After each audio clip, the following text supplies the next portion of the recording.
O que era para ser uma noite de celebração virou uma cena de um dos crimes mais brutais da atualidade. Calma aí, que eu vou começar do início. A Nádila Duenos Nascimento tinha 34 anos. Ela era a filha mais velha entre 4 irmãos.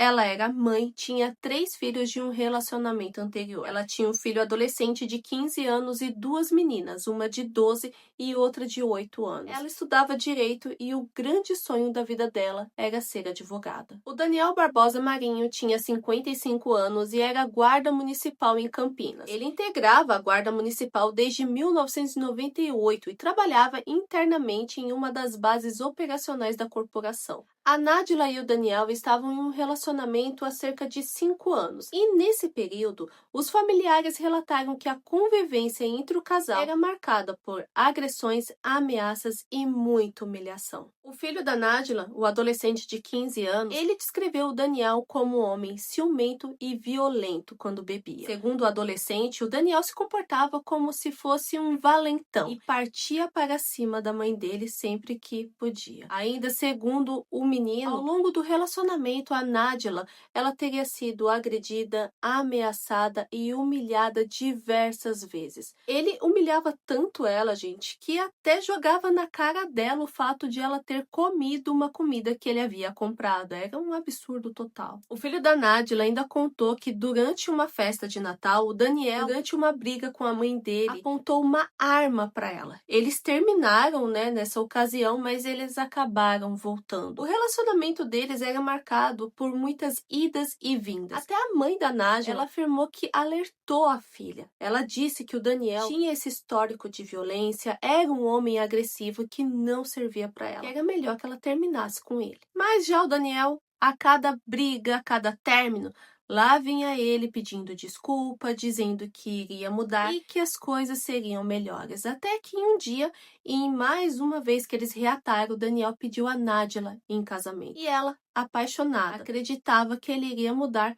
acabou aceitando. Para ela, aquele casamento, futuro casamento, seria a esperança de que o relacionamento finalmente entraria nos eixos. O casamento dos dois foi marcado então para o dia 9 de maio de 2026. E na véspera do casamento, a Nádila mandou várias mensagens para alguns familiares dela comemorando que ela iria se casar. Então ela estava bem feliz com o casamento. Então, o dia do casamento chegou. E no dia 9 de maio, pela manhã, a Nádila e o Daniel foram até o cartório e oficializaram o casamento. Eles oficializaram no cartório de Campinas, que fica no interior de São Paulo. Após o cartório, a Nádila foi ao mercado, comprou carnes, bebidas e várias outras coisas, porque a comemoração seria feita na casa dela, onde aconteceria um churrasco. A festinha começou depois do horário do almoço e tinha tudo para ser inesquecível. Comida boa, conversa divertida, fotos lindas, família reunida. Mas, gente, tudo isso acabou virando uma cena de um crime muito cruel. Segundo as informações registradas no boletim de ocorrência e divulgadas pela imprensa, durante a confraternização, por volta das 4 ou 5 horas da tarde, a Nádila e o Daniel começaram a se estranhar. E tudo começou depois que o Daniel não aceitou uma brincadeira durante a comemoração. A partir daí, o clima entre os dois mudou rapidamente. O Daniel, que já tinha passado o dia inteiro bebendo, após a discussão, ele partiu para cima da Nádila diante de todos os convidados.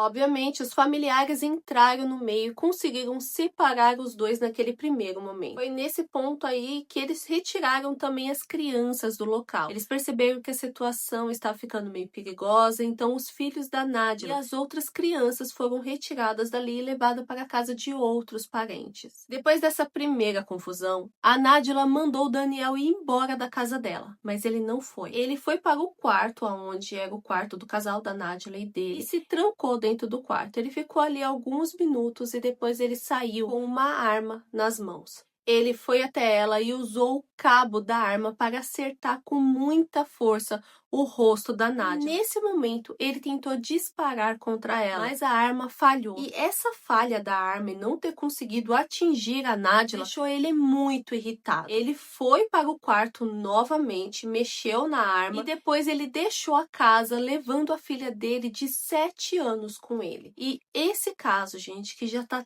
tão terrível, tão cruel, vai ficar muito pior. Após o Daniel ter ido embora da casa, a Nádila ficou com os convidados dela. Os convidados tentaram acalmar, ela estava muito nervosa, estava machucada, e ela disse para eles que ela não iria mais continuar com aquele casamento. Eles conversaram mais um pouco com ela, a situação parecia controlada, então alguns convidados começaram a ir embora. E foi nesse ponto que o Daniel voltou para casa e encontrou a Nádila no quintal da casa. Assim que ele a viu, o Daniel disparou contra ela 4 vezes. A Nádila, mesmo ferida, ela conseguiu correr, ela chegou até a rua, mas ele foi até ela caída na rua, ainda pedindo socorro, e ele disparou mais várias vezes contra ela.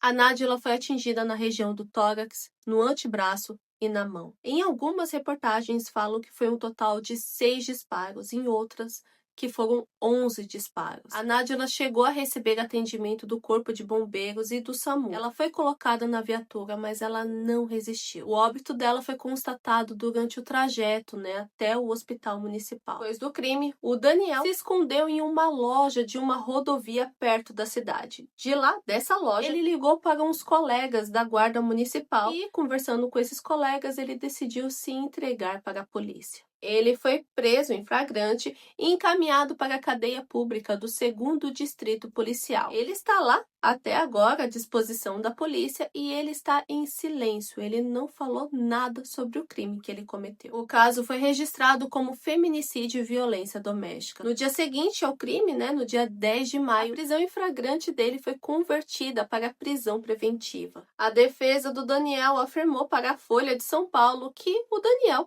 teria se apresentado espontaneamente para a polícia e que colaboraria com as investigações. Depois do crime, a Guarda Municipal de Campinas informou que lamentava o ocorrido e que a corregedoria acompanhava a investigação, além de abrir procedimentos administrativos e disciplinares para apurar a conduta do servidor do Daniel. Aliás, a arma que ele usou era a arma de serviço dele. Depois do crime, um dos filhos da Nádila publicou uma homenagem nas redes sociais, junto de uma foto da mãe deles vestida de noiva momentos antes da tragédia, e escreveu entre aspas: "Eu te amo, mãe. Justiça." Gente, uma frase curta, mas que carrega muito. Eu quero saber a opinião de vocês, a gente conversa aí nos comentários e a gente se vê toda quarta e sábado às 8 da noite. Beijo pra vocês. Se cuidem por aí.